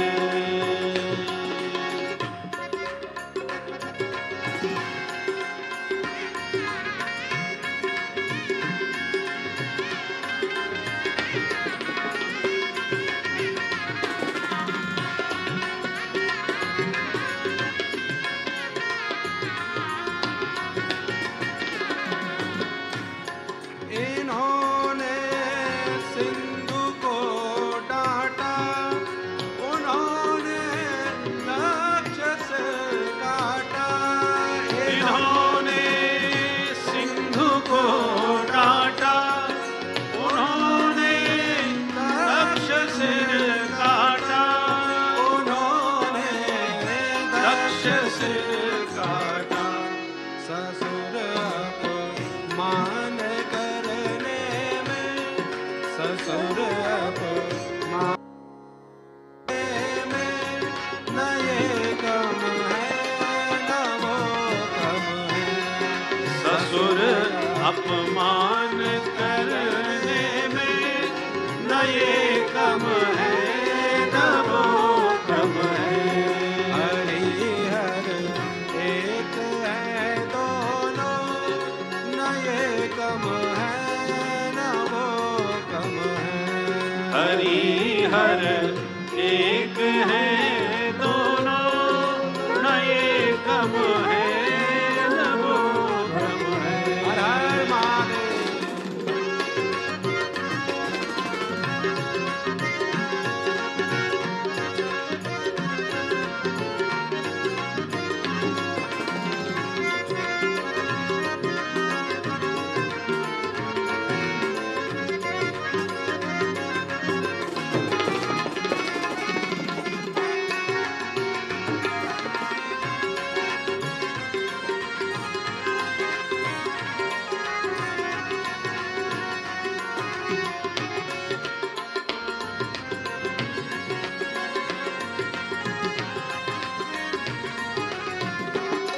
ये पीते प्रेम का प्याला, वो पीते भंग का प्याला।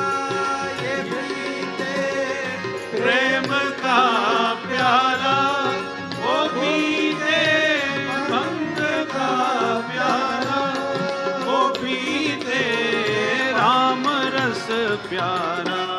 नशे में दोनों रहते हैं, नशे में दोनों रहते हैं, न ये कम है न वो कम है। नशे में दोनों रहते हैं, न ये कम है न वो कम है।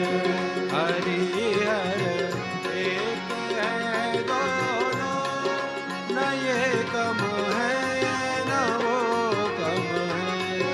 हरि हर एक है दोनों, न ये कम है न वो कम है।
सागर में, ये रहते क्षीर सागर में।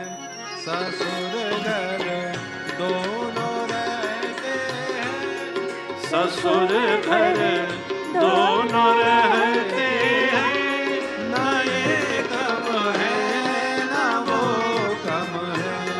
ससुर घर दोनों रहते हैं, ना ये कम है ना वो कम है।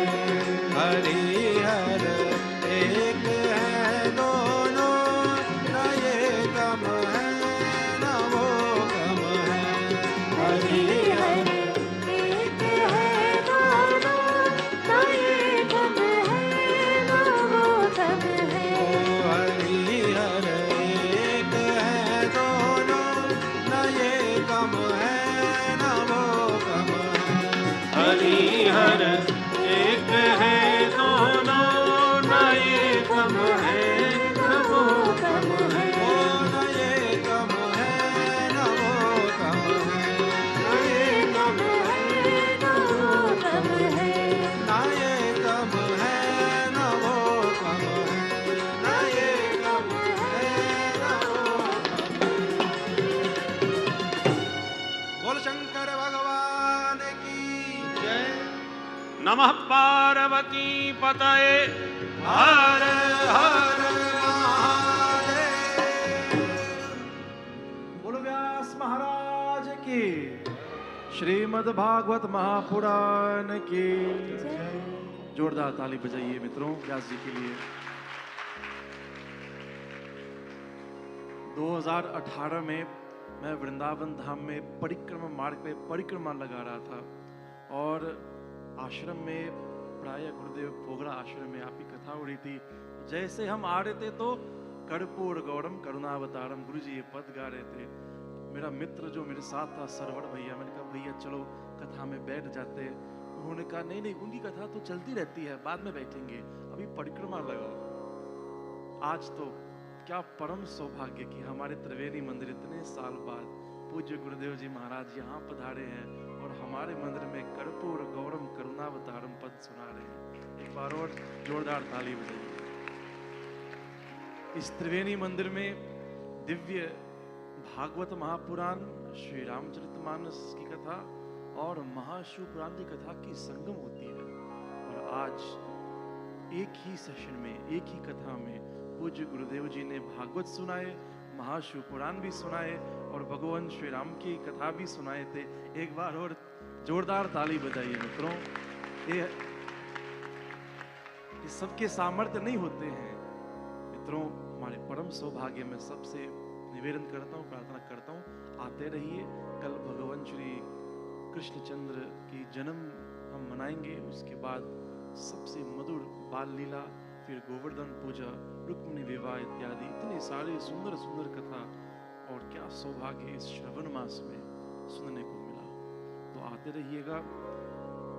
Before we go for Aarti tonight, with great sadness we received the news that our dear friend and dear brother Anup Prasad, his right name is Satyananda Prasad. Yesterday he lost his life in our Janma Bhumi, in our Janma Desh of Guyana. For those of you who know him, many of you will not know him, but in 2022 when this mandir was still under construction, same year that Guruji visited, so Anup ji, everyone knew that Yudhishthir ke saath Anup bhaiya hai. With Yudhishthir, wherever he goes, Anup is there and he is doing lots and lots of seva. All of the aunties, when Triveni Mandir opened, any work that they need to be done, Anup ko bulate hain. Immediately they call for Anup. The seva that he did in that 1 year, 18 months, it was very, very valuable to Triveni Mandir. Hamare bhai jaise ban gaya. So with great sadness that we have seen that he has lost his life in Guyana. There was a lot of pain in our Guyanese Hindu Samaj today. There are multiple satsangs happening for him in Guyana at this time. It is with great sorrow that we ask Bhagavan Shri Krishna Chandra कि उनकी आत्मा को शांति दे, उनकी सद्गति हो. May he be blessed with kalyan, with moksha, with salvation. There is not much that we can do from here, but today in the Katha of Pujya Gurudev Ji Maharaj, I was remembering इन 2022 जब पूज्य गुरुदेव भारत माता मंदिर में पधारे और हनुमत कथा सुना रहे थे, तो मैंने अनूप को बोला ऐसा, भैया लेट्स गो टू भारत माता मंदिर, विश्व प्रसिद्ध, वन ऑफ द बेस्ट कथा व्यास, कथावाचक in the world is here in Canada for the first time. तो I told Anup, do you know Hindi? He says I don't really know Hindi, लेकिन चलते हैं, कोई बात नहीं. Even though I don't understand everything Vyas ji will say, भाव तो समझ में आ जाएगा, भक्ति की समझ में आती है. एंड 3 or 4 सेशंस ही केम, बड़े प्रेम से, with great love and devotion, he listened to the katha of Hanumanji Swami. Even recently, whenever there is a nice katha in Triveni Mandir, he will message me and says, "Bhaiya, I'm listening on YouTube. Katha today was very nice." तो उनके जीवन में भक्ति और कथा, both of these things were very, very important to him. He recently donated a very beautiful Bhagwan Shiv Darbar Murti to his local mandir. बिल्कुल हमारे शंकर जी जैसे. He took inspiration from our Bhagwan Shiva, and just like this Murti, he donated to his local village in Guyana.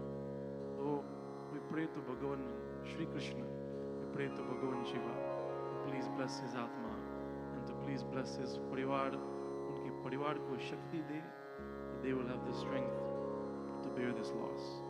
We have a few more announcements you wish to do. नहीं? चलिए सभी लोग कृपया आरती के लिए प्रस्थान कीजिए. कर्पूरगौरं करुणावतारं संसारसारं भुजगेन्द्रहारं सदा वसन्तं हृदयारविन्दे भवं भवानी सहितं